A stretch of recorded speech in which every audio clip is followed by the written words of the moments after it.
ధృతరాష్ట్రుడి భవనానికి చేరాడు. కృష్ణుడు రథం నుండి దిగి ఎంతో దీనంగా లోపలికి వెళ్ళాడు. అప్పుడు అంతకుముందే అక్కడికి వచ్చిన వ్యాస మహర్షిని కృష్ణుడు చూశాడు. తర్వాత కృష్ణుడు వ్యాసుడికి ధృతరాష్ట్రుడికి పాద నమస్కారం చేశాడు.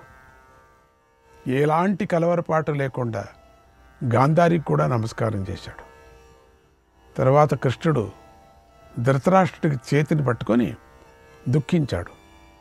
ఒక ముహూర్త కాలం పాటు కన్నీరు కార్చి నీటితో కళ్ళనంతా శుభ్రం చేసుకున్నాడు.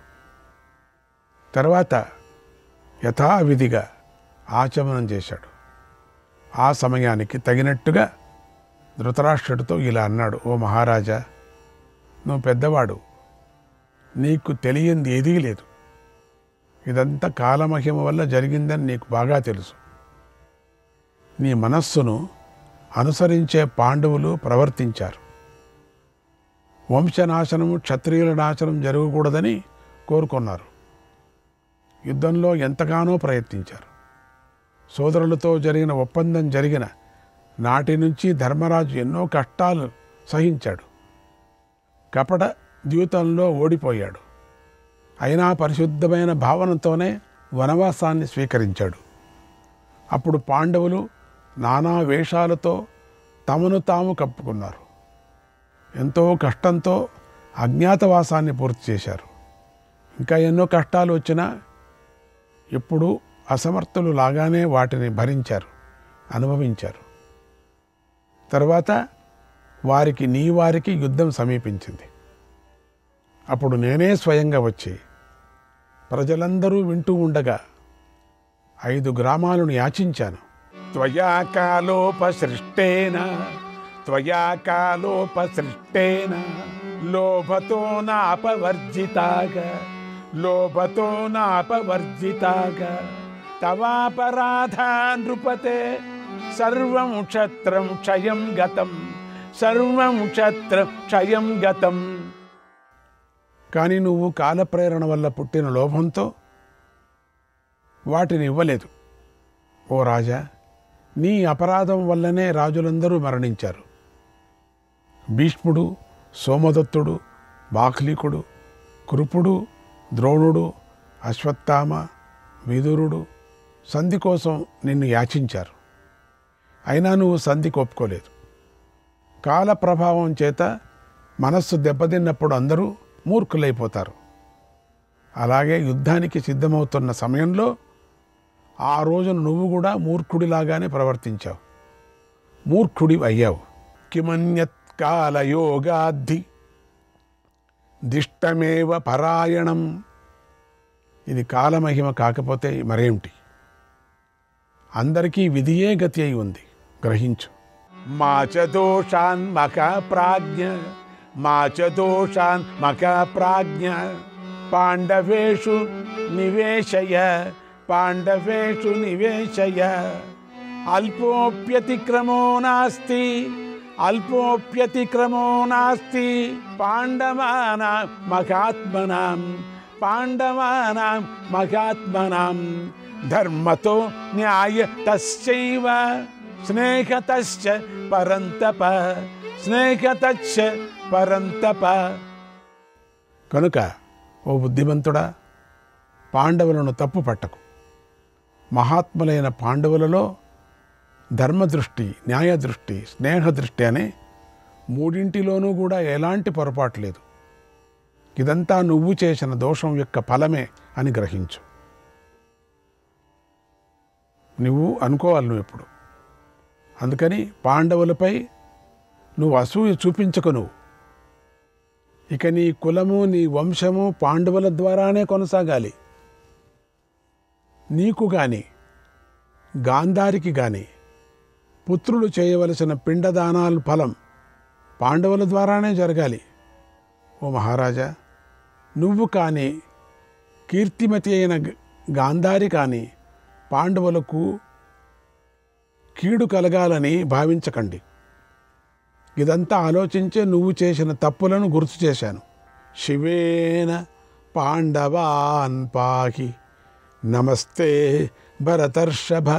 కనుక పాండవులను చక్కగా రక్షించు. నీకు నమస్కారము.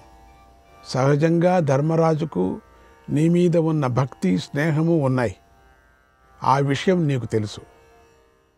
తనకు అపకారం చేసిన శత్రువులతో ఘోర యుద్ధాన్ని చేసిన ధర్మరాజు పగలు రాత్రి కుమిలిపోతున్నాడు, సుఖంగా ఉండలేకపోతున్నాడు.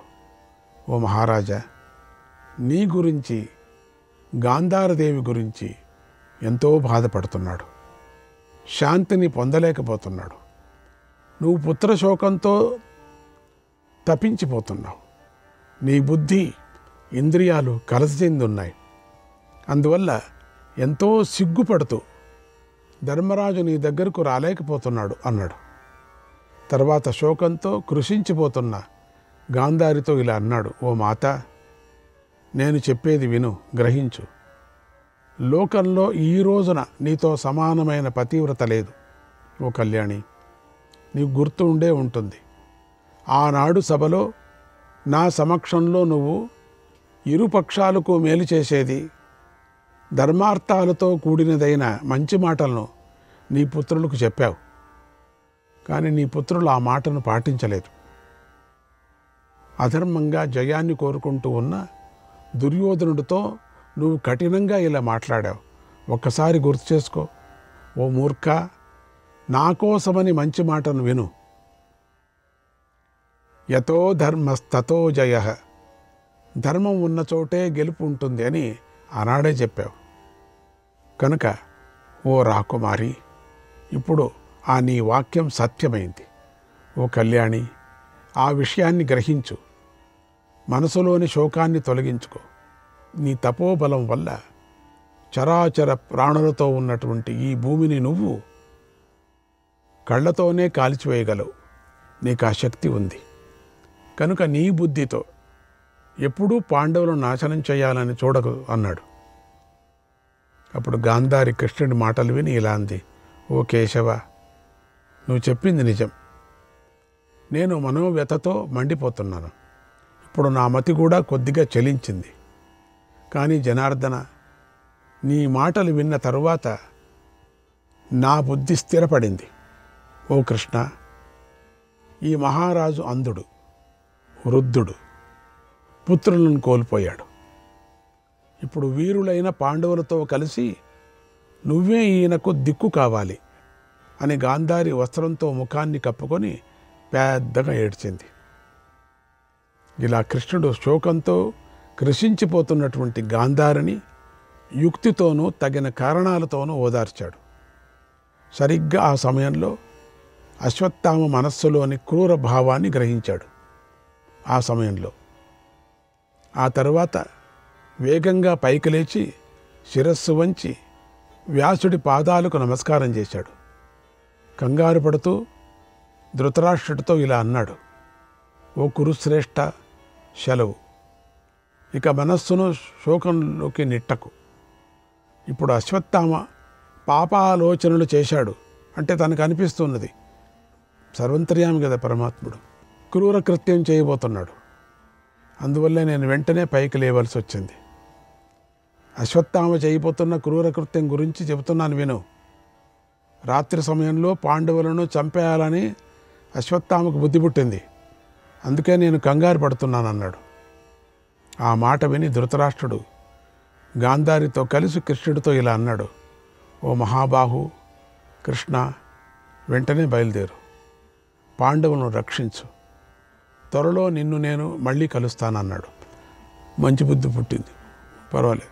లాస్ట్లో కృష్ణుడు కంగారు పడుతూ దారకుడితో కలిసి వేగంగా హస్తినాపురం నుండి ప్రయాణం చేశాడు. కృష్ణుడు వెళ్ళగానే వ్యాసుడు ఇలా అన్నాడు, ఓ రాజా, ధర్మాత్ముడైన కృష్ణుడు తాను వచ్చిన పనిని పూర్తి చేసుకున్నాడు. ఇప్పుడు పాండవులను చూడాలనే కోరికతో వేగంగా హస్తినాపురం నుండి రణభూమిలో ఉన్న శిబిరానికి వెళ్ళాడు. రాత్రి వేళలో శిబిరానికి చేరి పాండవులను కలిశాడు. జరిగిన విషయమంతా వారికి చెప్పి జాగ్రత్తగా వారితోనే కలిసి ఉన్నాడు అన్నాడు వ్యాస మహర్షి. శ్రీకృష్ణాయ పరమాత్మనే నమః. 64వ అధ్యాయం. ధృతరాష్ట్రుడు సంజయుడిని ఇలా అడిగాడు, ఓ సంజయ, యుద్ధభూమిలో నా పుత్రుడి తొడలు విరిగిపోయాయి. అతడు నేలకూలాడు. నా కుమారుడి తలను భీముడు తన్నాడు కదా. అప్పుడు నా కుమారుడు ఏమన్నాడు? ఎందుకంటే దుర్యోధనుడు ఎంతో కోపం గలవాడు, పాండవులకు శత్రువు, ఘోర సంగ్రామంలో అతడు సహించరాని దుఃఖానికి లోనై ఉంటాడు. అప్పుడు అతడు ఏమన్నాడు అని అడిగాడు. అప్పుడు సంజయుడు ఇలా చెప్పాడు, ఓ రాజా, అంతా సర్వనాశమైపోయిన ఆ దుఃఖ సమయంలో నీ పుత్రుడి యొక్క తొడలు విరిగిపోయాయి. అతడు నేల మీద పడ్డాడు. అతడి ఒళ్ళంతా దుమ్ము కొట్టుకొని పోయింది. ఆ సమయంలో నేను అక్కడికి వెళ్ళాను. అతడు ఎంతో ప్రయత్నించి జుట్టుముడి వేసుకొని పాములాగా నిట్టూర్చాడు. ఎంతో కోపంతో కన్నీరు కారుస్తూ నా వంక చూశాడు. బాగా మదించిన ఏనుగులాగా తన పొడవైన బాహువులను నేల మీద రుద్దాడు. చెదిరిన వెంట్రుకలను పైకి విసిరి పళ్ళు కొరికాడు. పెద్దగా నిట్టూర్చాడు. ధర్మరాజును నిందిస్తూ ఇలా అన్నాడు, శంతనసుతుడైన భీష్ముడు, శస్త్రధారులతో శ్రేష్ఠుడైన కర్ణుడు, కృపుడు శకుని, అస్త్రధారులతో మేటి అయిన ద్రోణుడు, అశ్వత్థామ, శల్యుడు, కృతవర్మ రక్షకులుగా ఉండి కూడా నేను ఇలాంటి దారుణమైన స్థితిని పొందాను. కాలోహి దురతిక్రమ అంటే కాలాన్ని అతిక్రమించలేం. నేను 11 అక్షోహిణులకు అధిపతినై ఉన్నాను. అయినా ఈ దశకు వచ్చాను. కాలం ప్రాప్య మహాబాహో నకచ్చిదతి వర్తతే. ఓ మహాబాహు, కాలం సమీపిస్తే దానిని ఎవరూ దాటలేరు. యుద్ధంలో ఇంకా జీవించి ఉన్న నా వారితో చెప్పు, భీముడు నియమాన్ని అతిక్రమించాడు, నన్ను దెబ్బతీశాడు. భూరిశ్రవుడు, కర్ణుడు, భీష్ముడు, ద్రోణుడు వీరి విషయంలో పాండవులు ఎన్నో క్రూరచేష్టలు చేశారు, అపకీర్తికరమైన పని చేశారు. వారు తప్పకుండా సత్పురుషుల మధ్య పశ్చాత్తాపడతాడు, ఖండితం పడతారు. శక్తిమంతుడై వాడు ఎవడైనా మోసంతో విజయాన్ని పొంది సంతోషిస్తాడా? సంతోషించడు కదా. అలాగే నియమాన్ని భంగపరిచిన వాడిని ఏ పండితుడు గౌరవిస్తాడు? భీముడిలాగా అధర్మంగా విజయాన్ని పొంది ఏ పండితుడు ఆనందిస్తాడు? ఆనందించడు కదా. ఇంతకన్నా విచిత్రమైన విషయం ఏముంటుంది? భీముడు కోపించి తొడలు విరిగిపడి ఉన్న నా తలను కాలితో తన్నాడు. ఓ సంజయ, తేజస్సుతో తపిస్తూ సేవలను అందుకుంటూ బంధువుల మధ్య ఉన్న వాడితో అలా ప్రవర్తించిన వాడు గౌరవాన్ని పొందుతాడు. నా తల్లిదండ్రులు యుద్ధ ధర్మాలు తెలిసినవారు, దుఃఖార్తులై ఉన్నారు. వారికి నా మాటను చెప్పు. నేను యాగాలు చేశాను, సేవకులను భరించాను, సాగరం వరకు ఉన్న భూమిని పాలించాను, బ్రతికి ఉన్న శత్రువులందరినీ నా శౌర్యంతో అణిచివేశాను, యథాశక్తి దానాలు చేశాను, మిత్రులకు ప్రియమైనవన్నీ కల్పించాను, శత్రువులను అందరినీ బాధించాను. ఇంత మంచి ముగింపు ఇక మరి ఎవరికీ దక్కదు కదా. నేను బంధువులందరినీ సత్కరించాను, లొంగిపోయిన జనాన్ని గౌరవించాను, ధర్మార్థాలను పూర్తిగా సేవించాను. కనుక నా వంటి చావు ఎవరికీ రాదు.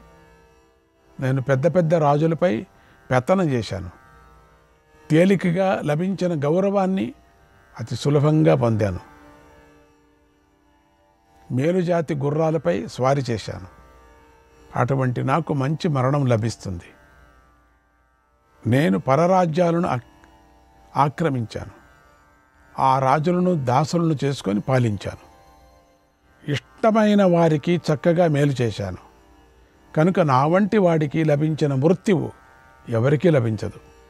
నేను బాగా చదువుకున్నాను, శాస్త్రం చెప్పినట్లుగా దానాలన్నీ చేశాను, రోగాలు లేకుండా ఆరోగ్యంగా ఉన్నాను, ఆయుష్ను పొందాను, నా స్వధర్మంతో లోకాలను జయించాను. కనుక నాకు మంచి చావు లభించింది. ఇది మరెవరికీ దొరకదు. అదృష్టం కొద్దీ నేను ఇప్పుడు యుద్ధంలో ఓడిపోలేదు, దాసులులాగా శత్రువులను ఎప్పుడు శరణు కోరలేదు. అదృష్టం కొద్దీ విశాలమైన రాజ్యాన్ని పొందాను. ఆ రాజ్యం నా మరణం తరువాతనే శత్రువులకు వశమైంది. స్వధర్మాన్ని పాటించే క్షత్రియులు కోరుకునే మరణమే నాకు లభించింది. ఇంత మంచి మరణం ఇంకెవరికి లభిస్తుంది? ఎవరికి లభించదు. అదృష్టం కొద్దీ నేను యుద్ధంలో వెనక్కి తిరగలేదు. ఓడిపోయి శత్రుత్వాన్ని విడిచిపెట్టలేదు. యుద్ధభూమి నుండి పారిపోలేదు. ఎవడో బుద్ధిహీనుడు ఆశ్రయించి పరాజయాన్ని పొందలేదు. అది కూడా అదృష్ట ప్రకారంగానే జరిగింది. భీముడు నిద్రిస్తున్న వాడినో పిచ్చివాడినో చంపినట్లుగా, లేదా విషమిచ్చి ఎవరినో చంపినట్లుగా ధర్మాన్ని ఉల్లంఘించి నన్ను వధించాడు. నియమాలు అతిక్రమించి నన్ను చంపాడు. దుష్టుల జీవితం ఇలాగే ఉంటుంది. చివరి సమయంలో కూడా చేసిన తప్పులను ఒప్పుకో బుద్ధి కాదు నాకు. ఒప్పుకున్నాడు ఇప్పుడు తను తప్పుతావు. ఒప్పుకో బుద్ధి కాదు నాకు. అలాగే దుష్టుల జీవితం ఇలాగే ఉంటుంది. వాళ్ళు ఒప్పుకోలేదు కదా. అందుకని చివరి సమయంలో కూడా చేసిన తప్పులను ఒప్పుకో బుద్ధి కాదు నాకు. వాళ్ళకు ఒప్పుకో బుద్ధి కాదు. దుష్టుల జీవితం అంటే వాళ్ళంతా దుష్టులు అని. జీవితాంతం చేసిన అధర్మాలు గుర్తుకు రావు అంటే వాడిదే వాడు చెప్పుకున్నట్టు. ధర్మాత్ములు తిట్టడమే పని. ధర్మాత్ములను ఎప్పుడు తిట్టడం పని అంటే తాను చేశాడు. అందుకే లోకం ధర్మాత్ములైన పాండవులను ఎప్పుడు మెచ్చుకుంటూనే ఉంటుంది. అంటే ఇప్పుడు అర్థమవుతుంది వాడికి. అధర్మాత్ములైన కౌరవులను ఎప్పుడూ నిందిస్తూనే ఉంటుంది. మరణం యొక్క అంచుల మీద ఉన్నా కూడా దుర్యోధనుడి బుద్ధి మారలేదు చూడండి. ఇంకేం కాసేపు పోతాడు, ఇక మారలేదు చూడండి. ఓ సంజయ, వాళ్ళంతా అధర్ములట, వీళ్ళు ధర్మాత్ములట. వీడి బుద్ధి కొంచెం కూడా మారలే.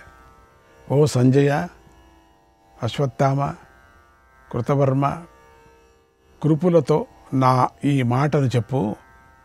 పాండవులు ఎన్నోసార్లు అధర్మ మార్గంలో ప్రవర్తించారు. యుద్ధ నియమాలను అతిక్రమించారు. వారిని ఎప్పుడూ నమ్మకండి అన్నాడు. అంటే మోసగాళ్ళు వాళ్ళు అని. ఆ తర్వాత నీ పుత్రుడు వార్తాహరులతో అంటే ఇలా అన్నాడు. ఓ భటులారా, యుద్ధంలో భీముడు నన్ను అధర్మంగా చంపాడు. నేనిప్పుడు స్వర్గానికి వెళ్ళి అక్కడున్న ద్రోణుడు, కర్ణుడు, శల్యుడు, వృషసేనుడు, శకుని, జలసంధుడు, భగదత్తుడు, సోమదత్తుడు, జయత్రథుడు, నాతో సమానులైన దుశ్శాసనుడు మొదలైన సోదరులు, దుశ్శాసనుడి కొడుకు, నా పుత్రుడైన లక్ష్మణుడు, వీరందరూ మాత్రమే కాకుండా నా వైపు పోరాడిన వేల కొద్ది వీరుల వెనకాలే వెళతాను. నేను తోటివారితో విడిపోయిన బాటసారి వంటి వాడను. నా చెల్లెలైన దుశ్శల సోదరుణ్ణు పోగొట్టుకుంది. తన భర్తను కూడా పోగొట్టుకొని విలపిస్తూ ఉంటుంది. పుత్రుల భార్యలు, మనుమల భార్యలు గాంధారితో కూడా కలిసి వృద్ధుడైన నా తండ్రి ధృతరాష్ట్రుడు ఇక ఏమైపోతాడో, ఎలా దురవస్థను పొందుతాడో. నా భార్య నన్ను, తన పుత్రుణ్ణి పోగొట్టుకున్నందుకు తట్టుకోలేక వెంటనే మరణిస్తుందేమో.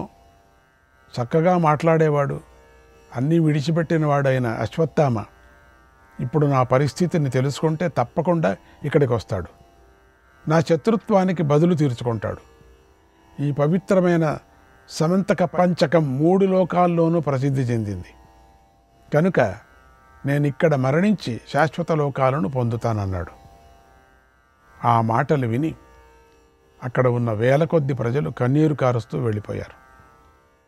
ఆ సమయంలో చరాచర ప్రాణులు, సముద్రాలు, వనాలతో ఉన్న భూమి పిడుగుపాటు చప్పుళ్లతో కంపించిపోయింది. శ్రీకృష్ణాయ పరమాత్మనే నమః.